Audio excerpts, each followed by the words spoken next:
আল্লাহ পাক কোরআনে বলেন বিসমিল্লাহির রাহমানির রহিম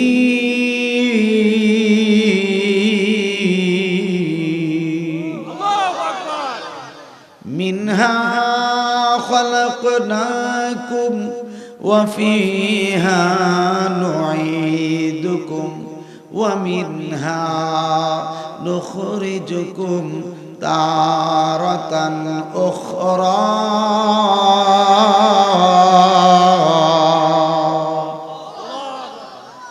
এই পৃথিবীর মানুষ তোমার অন্তর থেকে অহংকার তাকাব্বুরি দূর করে ফেলো। এই অহংকার তাকাব্বুরি আল্লাহর কাছে পছন্দনীয় না। তোমাকে বুঝতে হবে তোমাকে কি দ্বারা সৃষ্টি করা হয়েছে, কোথায় থেকে সৃষ্টি করা হয়েছে। তুমি ওই সমস্ত বিষয়গুলো ভুলে গেলে চলবে না। আল্লাহ তো নিজেই বলেছেন মিনহা খলাকনাকুম, ওহা হইতে আমি তোমাদেরকে সৃষ্টি করিয়াছি, ওয়া ফিহা নুঈদুকুম, আবার ওহার ভিতরেই আমি তোমাদেরকে ইন্তেকালের মাধ্যমে মিসমার করে ফেলবো, একেবারে মিশিয়ে ফেলবো। ওয়া মিনহা নুখরিজুকুম তারাতান উখরা, আবার উহা হইতে পরকালের জিন্দেগিতে অর্থাৎ হাসরের ময়দানে আমি তোমাদেরকে বীজের ন্যায় বের করব। আর জোরে বলো না সুবহানাল্লাহ। আপনি আমি যত শক্তিশালী হই না কেন, যত বড় অর্থের মালিক হই না কেন, আপনাকে আমাকে ইন্তেকালের পরে ওই জায়গায় যেতে হবে, ঠিক কিনা বলেন? ওই জায়গা ছাড়া বাঁচার কোনো উপায় থাকবে না। আল্লাহ নিজেই বলেছেন ইন্নামা নুমলি লাহুম, এ দুনিয়ার মানুষে আমার বান্দারা, তোমরা মৃত্যু থেকে বাঁচার জন্য কোন জায়গায় পলায়ন করার চেষ্টা করতেছো, কোথায় ভাগার জন্য চেষ্টা করতেছো, ভেগে যাওয়ার জন্য চেষ্টা করতেছো, ভাইগা কোনো জায়গায় স্থান পাইবা না, মৃত্যু তোমাকে গ্রাস করবে। জোরে জোরে বলেন সুবহানাল্লাহ।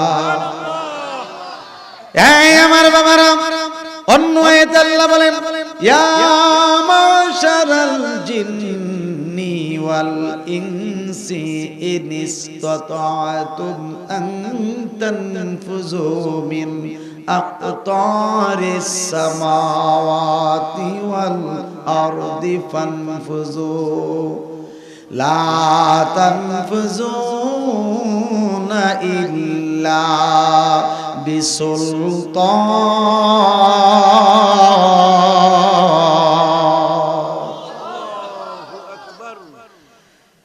এই দুনিয়ার মানুষ, তুমি মৃত্যু থেকে বাঁচার জন্য, তুমি মৃত্যু থেকে পলায়ন করার জন্য, তুমি যদি একটা বাঁশের কেল্লাও বানাও অথবা একটা লোহার পিঞ্জিরাও তৈরি করো, তুমি যদি মনে করো যে সেখানে মৃত্যুর ফেরেশতা যেতে পারবে না, এটা তোমার জন্য একটা ভুল ধারণা, ঠিক কিনা?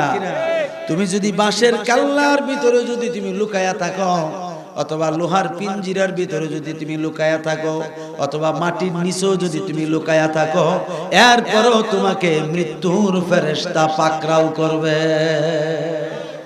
কথা ঠিক কিনা? আর যারা বলেন ঠিক কিনা? তাহলে এটার থেকে বাঁচার কোনো উপায় নাই। এই জন্য বাবারা আমার, আল্লাহ তো বলেছেন উহা হইতে তোমাদেরকে সৃষ্টি করিয়াছে, ঠিক কিনা? মিনহা আই মিনাল আরদ আই মিনাত তুরাবে আই মিনাল মায়ে, বলেন না সুবহানাল্লাহ।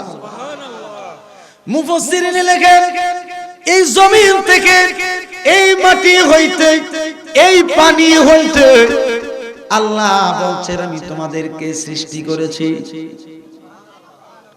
আবার এই জমিনে, এই মাটিতে, এই পানির সঙ্গে আমি তোমাদেরকে মিশিয়ে ফেলবো। আবার এই জমিন এবং এই মাটি, এই পানি হইতে আমি তোমাদেরকে পরকালে বের করব। জোরে জোরে বলেন সুবহানাল্লাহ। এই কথার উপর একমত নি আমরা? যারা বলেন একমত নি? এখন বাবারা আমরা দুনিয়ার জমিনে বেঁচে আছি পেট বাঁচানোর জন্য, সংসারটা বাঁচানোর জন্য, বিভিন্ন ভাবে রুজির ধান্দায় থাকি। কথা কোন কেমনে? ওইলে জমিন চাষ করি, অথবা বাজারে ব্যবসা বাণিজ্য করি, অথবা দোকান দেই, যেই কোনো ভাবে একটা ব্যবসা বাণিজ্যে লিপ্ত হয়ে যায়, অথবা একটা ছেলেকে বিদেশ পাঠাইয়া দেই, অথবা একটা ছেলেকে চাকরি দেওয়াই, ঠিক কিনা? এত কিছু করতেছি শুধু পেটটা বাঁচানোর জন্য। কি কথা কন এদের তো তাহলে বোঝা গেল এই গুদামের অনেক দাম, এই গুদামটা অনেক দাম। আপনি হেন বলেছেন কি লিগা? আমার একজন হাজী ভাই, আমার সঙ্গী ভাই, আরাফাতি ভাই, সুবহানাল্লাহ বলবেন না? ইয়েন বললে একটু সুন্দর লাগবে। আও কয়ো আমি বেকল সেকলটা আর পাইতেন না বলে আই ভরে নেন। এই জন্য মানুষ এগুলি ভুলে গেলে চলবে না। এটা বাঁচানোর জন্য কত রকমের পায় তারা। কিন্তু আপনার আমার একদিন যখন শ্বাসটা বন্ধ হয়ে যাবে, ওই শ্বাস বন্ধ হওয়ার পরে একটা জায়গা আছে, সেই জায়গাটা বড় বিল্ডিং না রে বাবা, এটা 3.5 হাত একটা কুড়ে ঘর, মাটির কোড়া ঘর, ঠিক কিনা? যেই ঘরে বাতি থাকবে না, যেই ঘরে সাথী থাকবে না, ভাই থাকবে না, বন্ধু থাকবে না, মা থাকবে না, বোনও থাকবে না, আত্মীয় স্বজনও কেউ থাকবে না, ওই কবরের পুঁজি, কবরের জন্য রুজি রোজগার আমরা কেমন করেছি? এই রুজি রোজগারটা আমরা কোথায় করলাম? কারণ দুনিয়ার জমিনে একটা ব্যবসা বাণিজ্যের জন্য একটা ঘর উঠাইয়া যখন ব্যবসাটা চালু করতে চান, লক্ষ লক্ষ টাকা লাগে কি লাগে না? জোরে বলেন না, লাগে কি লাগে না? এরপরেও তো অনেক মানুষ ব্যবসায় লস খায়, আসেনি? কিন্তু লাভ করতে গিয়া বেশিরভাগই লস খায়ালায়। এটি বোঝার অভাবে, ঠিক কিনা বলেন?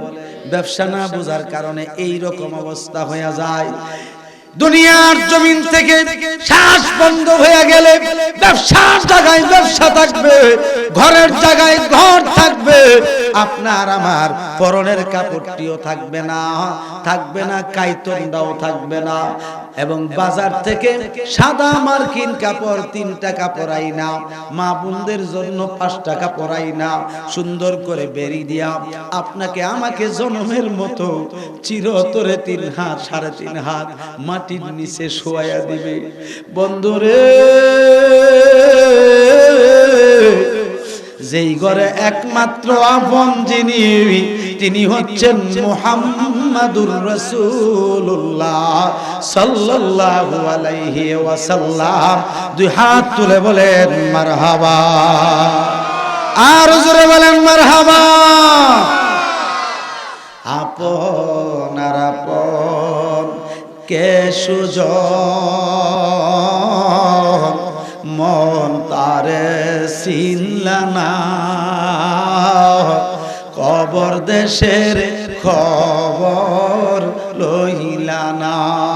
নারায়ে তাকবীর, নারায়ে রিসালাত, আলা হযরতের আগমন, আমার আলা হযরতের আগমন, মুর্শিদ মাওলার আগমন, আল্লামা মুফতি নাজিরুল আমিন রিজভী মাওলার আগমন।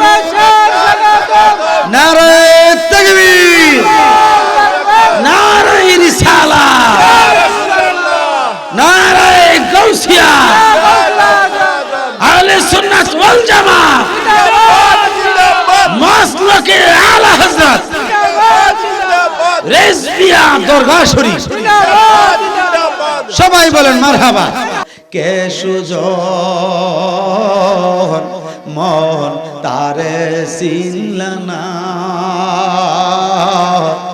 কবর দেশের খবর লইলা না, কবর দেশের খবর লইলা না।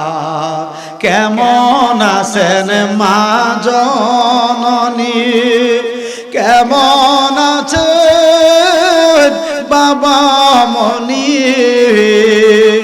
ভাই বন্ধুর খবর জাননি কিছুই কইলা না। ওগো কবর দেশের খবর লইলা না, মোর তারে চিনলা না। কবর দেশের খবর লইলা না।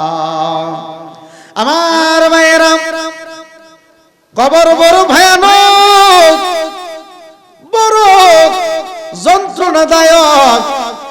এই কবরের ব্যাপারে আল্লাহর নবী ১৫০০ বছর আগে হাদিস শরীফে উল্লেখ করেছেন, আল কবরু রাউযাতুম মির রিয়াজিল জান্নাতি ওয়া হুফরাতুম মিন হুফারিন নার। আমার নবী বলেন, এই কবরটা কারো কারো জন্য একটা বেহেশতের বাগান হয়ে যাবে। পড়েন আলহামদুলিল্লাহ। আবার এই কবরটাই কারো কারো জন্য একটা জাহান্নামের টুকরা হয়ে যাবে। জোরে জোরে বলেন না নাউজুবিল্লাহ। এই আলোচনা যখন আমার নবী করতেছে, হযরত মাওলা আলী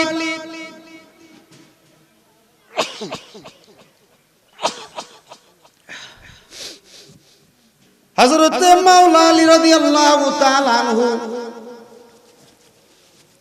তিনি সহ অগণিত সাহাবায়ে কেরামরা অনেকে চিৎকার করে কান্না করছে, আবার অনেকে গইরে গইরে কান্না করতেছে।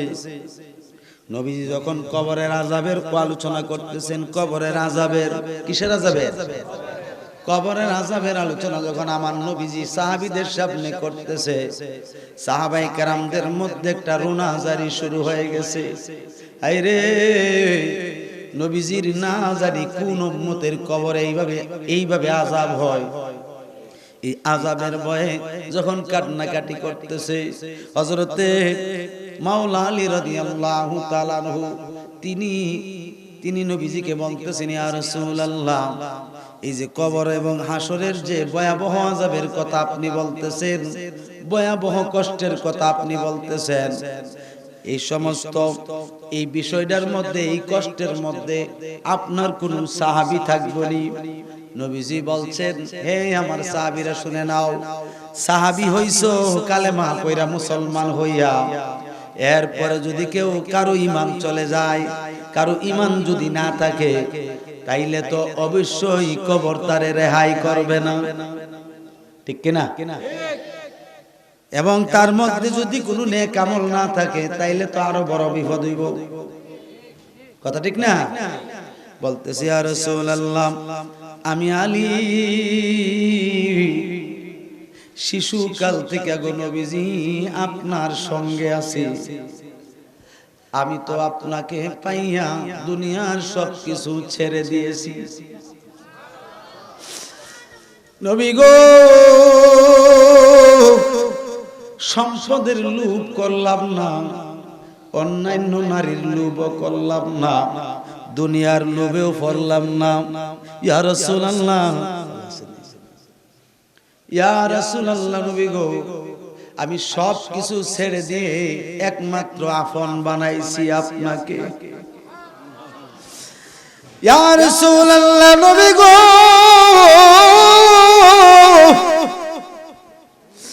আপনার কাছে আমি জানতে চাই, হাসরের ময়দানে সমস্ত মানুষগুলো যখন ময়দানটাতে উপস্থিত থাকবে, কত মানুষ, কোটি কোটি মানুষ থাকবে, নবী রাসূলগণ থাকবেন, আপনার অন্যান্য সাহাবায়ে কেরামরাও থাকবেন।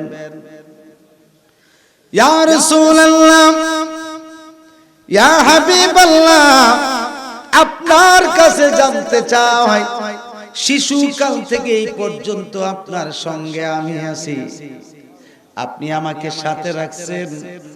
নবী গো, জানতে চাই ইন্তেকালের পরে যখন হাসরের মাঠ কায়েম হবে, ওই হাসরের ময়দানে অগণিত মানুষ থাকবে, তাদের মধ্যে আপনি নবীরে কোন জায়গায় তালাশ করলে পাব? আটু জোরে বলুন না সুবহানাল্লাহ।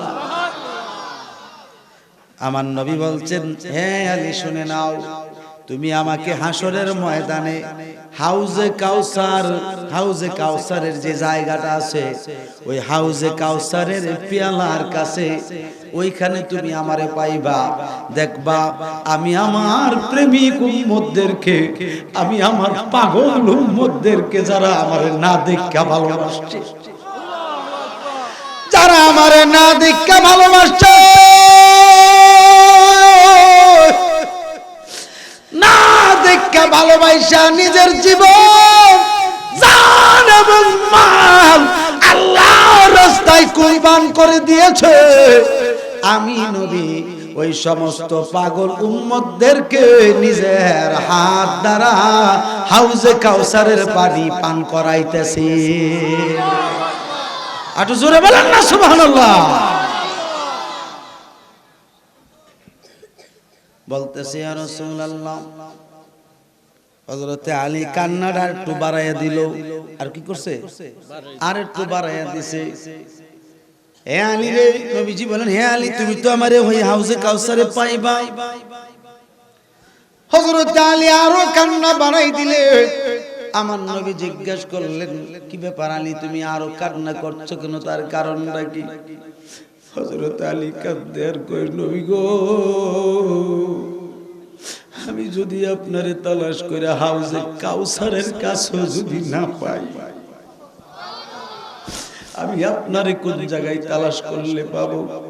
আমার নবী বললেন, তাইলে তুমি শোনো, আমাকে তুমি ওই জায়গায় না পাইলে মিজানের কাছে পাইবা। কোন জায়গায়? কোন জায়গায়? মিজানের কাছে পাইবা। মিজান মানে হচ্ছে নেক বদ ওজন দেওয়ার পাল্লা। ঠিক নি? ঠিক নি? মিজান শব্দের অর্থই হচ্ছে ওজন দেওয়ার যন্ত্র। ওজন দেওয়ার কি যন্ত্র? কিন্তু এখানে যে মিজানের কথা বলা হয়েছে সেটা হাসরের ময়দানে। এই জন্য নবীজি বুঝাইছেন, নেক বদ ওজন দেওয়ার যে মিজান আছে, ওই মিজানের ঘাটে তুমি আমারে পাইবা। হযরতে মাওলা আলী আরো কান্না বাড়াইয়া দিছে। বলেন না সুবহানাল্লাহ। আল্লাহর নবী, নূরের নবী গো, আপনি আমার জীবনের জীবন। দয়াল নবী, নূরের নবী গো, আপনি আমার আপনি আমার জীবন সাথী, অন্ধকার কবরের বাতি, আপনি নবী আমার নিদনিয়ার ধন। আল্লাহর নবী, নূরের নবী গো, আপনি আমার দেখায় আপনার মোজেজা, ভাগ্যবতী মা খাদিজা সপিয়া দিল তিনার জীবন আর যৌবন। মাল দৌলত যাহা ছিল কদমে সব সপিয়া দিল, আপনার বানাইলেন আপন। আল্লাহর নবী, নূরের নবী গো, আপনি আমার দয়ার নবী, মায়ার নবী গো, আপনি আমার আমার ভাই বাবারা গভীর মনোযোগ, হযরতে মাওলা আলী কান্নার বাড়িয়ে দিল। আমার নবীজি বলছে আলী রে, ও আলী এত কান্না বাড়ায় আরো কান্না করছো কেন? বলতেছি ইয়া রাসূলুল্লাহ, ওই মিজানের জায়গায় আপনি কেন দাঁড়ায়া থাকবেন?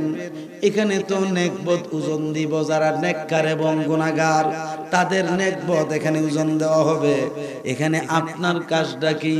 বলতেছে আলী শুনে নাও, আমি এখানে দাঁড়ায় থাকার একটা অর্থ হইল, আমার কোন উম্মতের যদি নেকবত ওজন দেওয়া হয় আর আমি নবী যদি দেখতে পাই যে এই লোকটা আমার উম্মত, যদিও তার গুনাহ হইছে দুনিয়ার জমিনে, ছোট গুনাহ হোক আর বড় গুনাহ হইছে দুনিয়াতে, যদিও এই গুনাহগুলো হইয়া থাকে, হওয়ার পরেও যদি তার নেকবত ওজন দেওয়ার আগে আমি চিনতে পারি যদি সেই ইমানদার,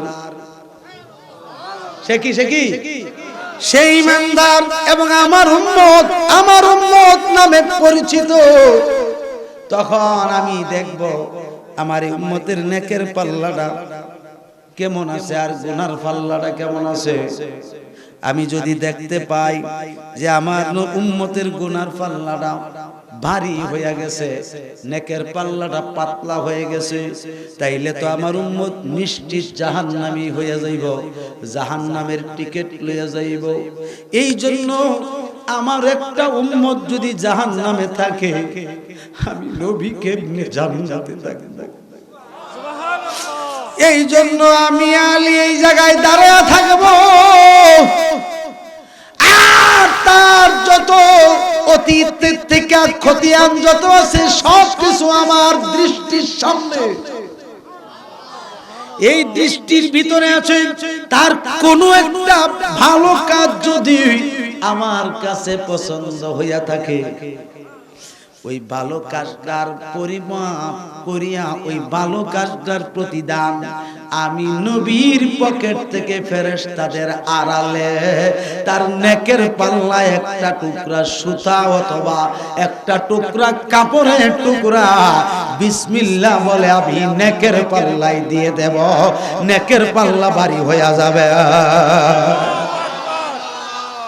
এমন দয়াল নবী আসিল, হায়রে মন দয়াল নবী আসিল, উম্মতি উম্মতি বলে কান্দিল, উম্মতি উম্মতি বলে কান্দিল। সঙ্গে সঙ্গে আমার উম্মত জান্নাতি হয়ে যাবে, এই জন্য আমি সেখানে দাঁড়িয়ে থাকবো। বলুন না সুবহানাল্লাহ। হযরতে মাওলা আলী আরো কান্না বাড়িয়ে দিছে, কান্না কমে না। আমার নবী বললেন আলী রে, আবার কেন কান্না বাড়াইছো, কি হইছে বলো? বলতেছি ইয়া রাসূলুল্লাহ নবী গো, এই মিজানের কাছেও যদি আপনারা না পাই তাইলে কোন জায়গায় পাবো? বলতেছে আলী রে, এত পাগল ভরা হয়ে গেছো? হুজুর আমি দুনিয়াতে আগমন করিয়াই আপনার সঙ্গী এই পর্যন্ত, এবং আমি চাই আমার ইন্তেকালের পরেও সারা জিন্দেগি আপনার সঙ্গী হয়ে থাকতে। বলতেছে ঠিক আছে, তাইলে আমারে ফুলচেরাতের ঘাটে পাইবাম। ইয়া রাসূলুল্লাহ আপনি সেখানে কেন? বলতেছে আলী রে, সেখানে যদি আমার কোন উম্মত ওই ফুলচেরাত পার হইতে গিয়ে যদি ফুলচেরাত দেখার পরে যদি সে ভয় করে, ভয় পায়, কারণ সেটা তো চুল থেকে চিকন হীরার চাইতে ধারালো, কিন্তু যারা ইমানদার এবং নেককার তাদের জন্য চিকনও থাকতো না, হীরার চাইতে ধারালো থাকতো না, বিরাট বড় ফাঁসনা ব্রিজ থাকবো। আর জোরে বলুন সুবহানাল্লাহ। বলতেছে আলী শুনে নাও, আমি যখন দেখবো আমার উম্মত গুনাহগার সত্য ভয় পাইতেছে, গেছে। এরপরে আমি রাহমাতুল লিল আলামিনের নিজের হাত মুবারক দ্বারা দইরা বিজলির গতিতে ৩০,০০০ বছরের রাস্তা পার করে দেব। আল্লাহু আকবার। ইয়া রাসূলুল্লাহ, আমরা সেই নবীর উম্মত, আমরা সেই নবীর উম্মত, ঠিক কি না? একটু জোরে বলেন না, আমরা সেই নবীর উম্মত। হযরতে আলী আরো কান্না বাড়াই দিছে। তাহলে কেমন প্রেমটা আমার রাসূলের সাথে করছে হযরত মাওলা আলী, ঠিক কি না? আমার নবী ডাক দিয়ে বলে, আলী আবার দি কান্না বাড়াই দিছো। বলতেছি, ইয়া রাসূলুল্লাহ, নবী গো, আমি আপনাকে যদি ফুলচেরাতের ঘাটেও না পাই, তাইলে আমি কোন জায়গায় পাবো আপনাকে সেটা বলে দেন। আমার নবী ডাক দিয়ে বলে, আলী রে,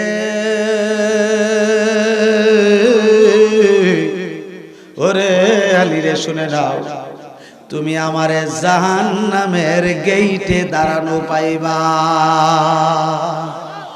কোন জায়গায়? জোরে বলেন না, কোন জায়গায়? বলতেছি, ইয়া রাসূলুল্লাহ, জাহান্নামের গেইটে তো থাকে মালিক ফেরেশতা, আপনি থাকবেন কেন? অর্থাৎ জাহান্নামের গেইটের দারোয়ানেরা থাকবো, আপনি সেখানে দাঁড়ায় থাকবেন কেন? আমার নবী বললেন, তাইলে শুনে নাও, আমার কোন উম্মত, পাগল উম্মতকে যদি জাহান্নামের ফেরেশতারা নেকবত ওজন দিয়ে আমার সামনে না দিয়া, আমার আড়ালে দিয়া, যদি তাকে গুনাহগার সাব্যস্ত করিয়া যদি তাকে জাহান্নামের দিকে নিয়ে যায়, তখন আমি যদি আমার উম্মতদের চিনতে তো পারবই, আমার উম্মত যে ব্যক্তি হবে তারে তো আমি চিনব। এই জন্য আমি তখন এই জাহান্নামের গেইটে আমার উম্মতের সামনে এইভাবে দাঁড়ায়া যাব।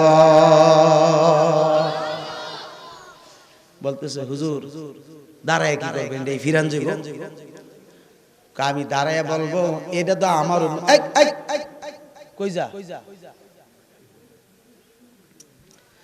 আমার ভাইয়েরা, আমার নবী বলবেন, হে ফেরেশতারা, হে জাহান্নামের ফেরেশতারা, দাঁড়াও, আমার উম্মত এই মুহূর্তে তোমরা কোথায় নিয়ে যাচ্ছ? আল্লাহু আকবার কর। এটা তো আমার উম্মত, আমার উম্মতরে তোমরা কোথায় নিয়ে যাও সেটা বলো। বলতেছি, ইয়া রাসূলুল্লাহ, নেকবত ওজন দিছিলাম, গুনার পাল্লা ভারী হয়ে গেছে, এই জন্য দুজখের টিকেট লাগছে, আমরা দুজখের দিকে জাহান্নামে নিতেছি। আমার নবী বলবেন, আমার উম্মতের নেকবত তো আমার সামনে ওজন দেওয়ার কথা।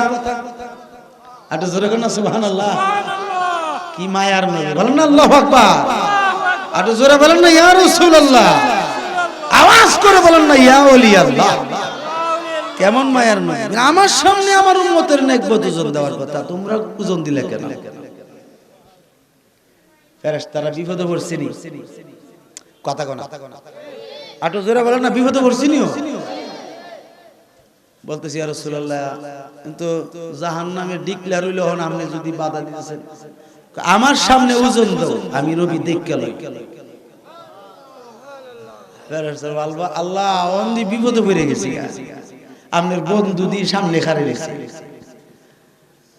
যা করছো করছো, অসুবিধা নাই, আমার বন্ধু, আমার রাসূল, আমার দুস্ত যেটা কয় এইটাই। না আসতে কোন না আলহামদুলিল্লাহ, আরো আসতে কোন, আমরা জোরে কইলে পুলিশ ধরে নেব।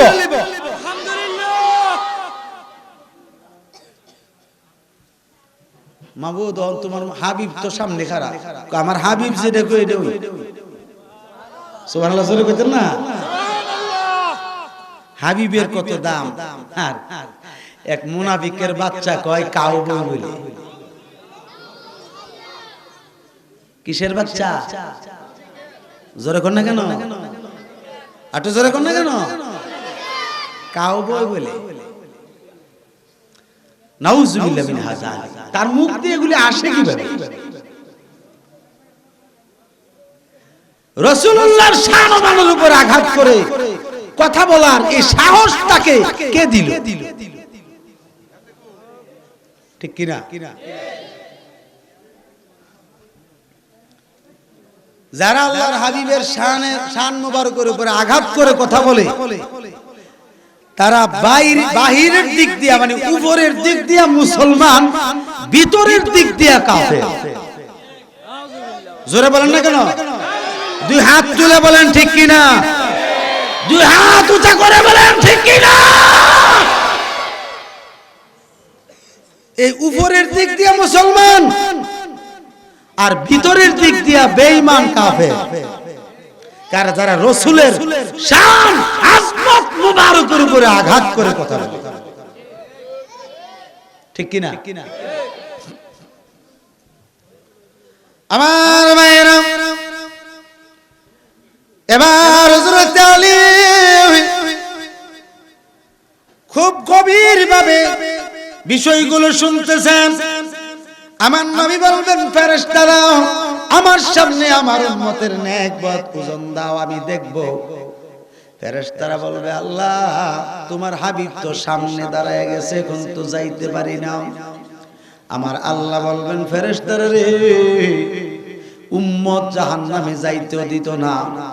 উম্মত জাহান্নামে গেলে আমার রাসূল জান্নাতে থাকতে পারবে না, এটা আমার সাথে ওয়াদা, ঠিক কি না?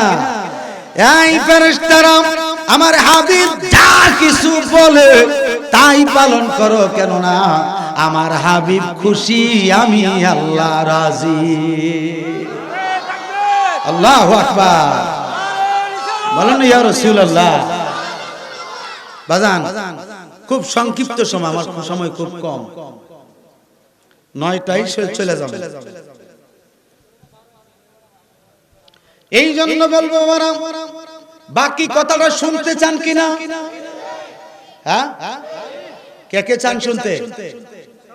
সবাই চান। আমার নবীজির সাহাবায়ে কেরামরা নবীজির কথা মতে চলছে, নবীজির কথায় চলাফেরা করছে, নবীজির সব কথা তারা মেনে নিয়েছে।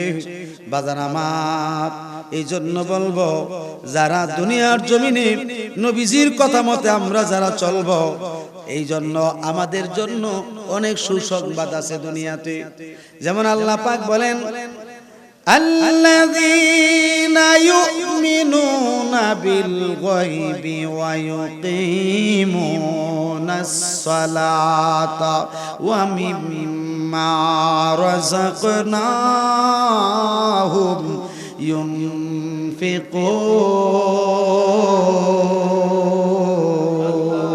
আল্লাহু আকবার।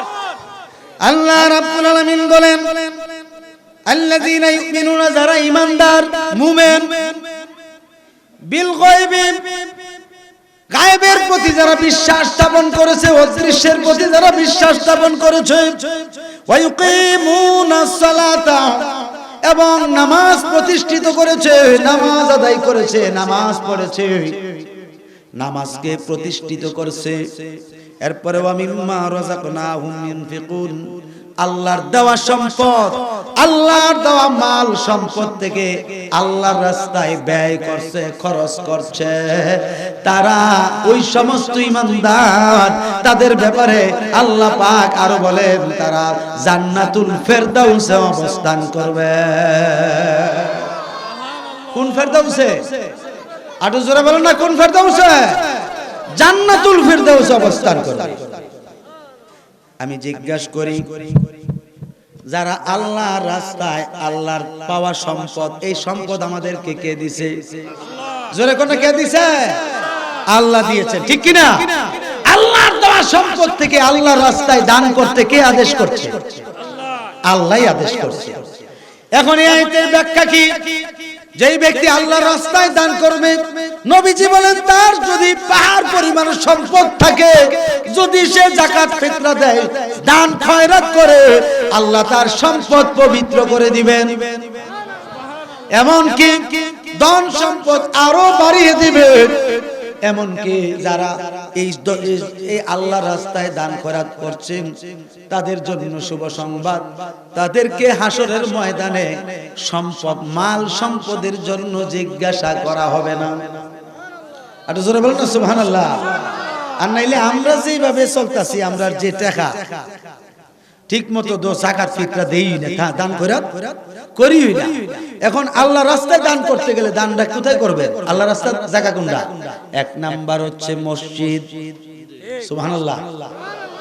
দুই নাম্বার আমার নবীর মাদ্রাসা, কথা কোন আমার নবীর মাদ্রাসা এখানে আসেনি, এত জোরে কোনো আসেনি? এই যে কত সুন্দর মাদ্রাসা। তিন নাম্বার গরিব মিসকিন। কয় প্রকার? এই তিন প্রকার দানের ব্যাপারে এক নাম্বার মসজিদ, দুই নাম্বার নবীর মাদ্রাসা, আর তিন নাম্বার হচ্ছে গরিব মিসকিন। আর এখন তো যে যুগ বাড়িছে, ওই বিদেশ থেকে যে যাকাত ফিতরার টাকা যাদের নামে আয়ে হেগো ফেরু সব শেষ হয়, কথা কোন না? তাদের ফেটটাই ভরে না, গরিব মিসকিনরে কি দিব? তো বাজান, আল্লাহর রাস্তায় দান করার কথা আল্লাহ নিজে বলছেন, নবীও নিজে কইছেন, ঠিক কিনা? এখন আল্লাহ আল্লাহ রসুলের কথা মতে আল্লাহর রাস্তায় কিছু দান করতে চাই, মাত্র 10 মিনিট 15 মিনিট পরে বাকি কথাগুলো বলবো, রাজি আছেননি? এই 15 মিনিটের ভিতরে বাবা সংক্ষিপ্ত আকারে বলবো, এমন কোন নবীর প্রেমিকা শুনি নবীর মাদ্রাসার জন্য এত সুন্দর একটা মাদ্রাসা আমার হুজুর কেবলা নাম দিয়েছেন মাদ্রাসায়ে ফায়জানে মদিনা।